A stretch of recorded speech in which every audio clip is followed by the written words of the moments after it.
Good morning. This is Pastor Jeff. I'm here in my office, and this is our daily lectionary reading for Monday, January 16th, 2023. We have our three daily readings. Psalm 40, 6 through 17 is our psalm reading. Exodus 12, 1 through 13, and then 21 through 28 is our Old Testament reading. And then our New Testament reading is going to be the book of Acts, chapter 8, verses 26 through 40. We're going to be listening in on the Message version today. And this is Monday, so it is reflecting back on what was in church on Sunday. Psalm 40. Doing something for you, bringing something to you, that's not what you are after. Being religious, acting pious, that's not what you're asking for. You've opened my ears so I can listen. So I answered, I'm coming. I read in your letter what you wrote about me, and I'm coming to the party you're throwing for me. That's when God's word entered my life, being part of my very being. I've preached you to the whole congregation. I've kept back nothing, God. You know that. I didn't keep the good news of your ways a secret, didn't keep it to myself. I told it all. How dependable you are, how thorough. I didn't hold back pieces of love and truth for myself alone. I told it all. Let the congregation know the whole story. Now, God, don't hold out on me. Don't hold back your passion. Your love and truth are all that keeps me together. When troubles ganged up on me, a mob of sins past counting, I was so swamped by guilt. I couldn't see my way clear. More guilt in my heart than hair on my head. So heavy the guilt that my heart gave out. Soften up, God, and intervene. Hurry and get me some help. So those who are trying to kidnap my soul will be embarrassed and lose face. So anyone who gets a kick out of making me miserable will be heckled and disgraced. So those who pray for my ruin will be booed and jeered without mercy.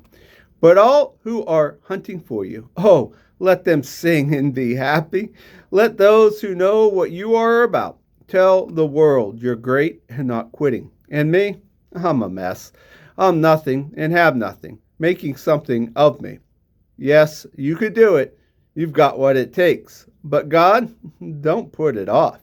Our Old Testament reading comes from the book of Exodus, chapter 12. We begin in verses 1 through 13. God said to Moses and Aaron while still in Egypt, "This month is to be the first month of the year for you. Address the whole community of Israel. Tell them on the 10th of this month, each man is take a lamb for his family, one lamb to a house. If the family is too small for a lamb, then share it with a close neighbor, depending on the number of persons involved. Be mindful of how much each person will eat. Your lamb must be a healthy male, 1 year old. You can select it from either the sheep or the goats. Keep it penned until the 14th day of the month and then slaughter it. The entire community of Israel will do this at dusk. Then take some of the blood and smear it on the doorpost and the lintels of the household in which you will eat. You are to eat the meat roasted in the fire that night, along with bread, made without yeast and bitter herbs. Don't eat any of the raw or boiled in water. Make sure it's roasted, the whole animal, head, legs, and innards. Don't leave any of it until morning. If there are leftovers, burn them in the fire. And here is how you are to eat it. Be fully dressed, with your sandals on and your stick in your hand. Eat in a hurry. It's the Passover to God.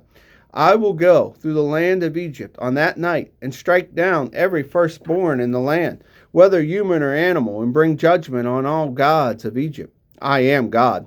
This blood will serve as a reminder where you live. And when I see the blood, I will pass over you. No disaster will touch you when I strike the land of Egypt." We continue in verses 21 through 28. Moses assembled all the elders of Israel, and he said, "Select a lamb for your families and slaughter the Passover lamb. Take a bunch of hyssop and dip it in the bowl of blood and smear it on the lintel and on the 2 doorposts. No one is to leave the house until morning. God will pass through to strike Egypt down. When he sees the blood on the lintel and the 2 doorposts, God will pass over the doorway. He won't let the destroyer enter your house and to strike you down and ruin. Keep the word. It's the law for you and your children forever. When you enter the land which God will give you as a promise, keep doing this. And when your children say to you, why are we doing this? Tell them, it's the Passover sacrifice to God, who passed over the homes of the Israel in Egypt when he hit Egypt with death, but rescued you. The people bowed and worshipped. The Israelites then went and did what God had commanded Moses and Aaron. They did it all. Our New Testament reading comes from the book of Acts, chapter 8, verses 26 through 40. Later, God's angel spoke to Philip. At noon today, I want you to walk over to that desolate road that goes from Jerusalem down to Gaza. He got up and went. He met an Ethiopian eunuch coming down from the road. The eunuch had been on a pilgrimage to Jerusalem and was returning to Ethiopia, where he was a minister in charge of all finances of Candace, queen of the Ethiopians. He was riding in a chariot and reading the prophet Isaiah. The Spirit told Philip, climb into the chariot. Running up alongside, Philip heard the eunuch reading Isaiah and asked, do you understand what you are reading? He answered, how can I without some help? And invited Philip into the chariot with him. The passage he was reading was this: as a sheep led to slaughter, and quiet as a lamb being sheared, he was silent, saying nothing. He was mocked and put down, never got a fair trial. But who now can count his kin, since he had been taken from the earth? The eunuch said, tell me, who is the prophet talked about, himself or someone else? Philip grabbed this chance. Using the passage as his text, he preached Jesus to him. As they continued down the road, they came to a stream of water. The eunuch said, here's water. Why can't I be baptized? He ordered the chariot to stop. They both went down to the water, and Philip baptized him on the spot. When they came out of the water, the Spirit of God suddenly took Philip off. And that was the last that the eunuch saw of him. But he didn't mind. He had what he'd come for and went on down the road as happy as he could be. Philip showed up in Azotus and continued north, preaching the message in all the villages and along the route until he arrived at Caesarea. And here ends our readings for the day.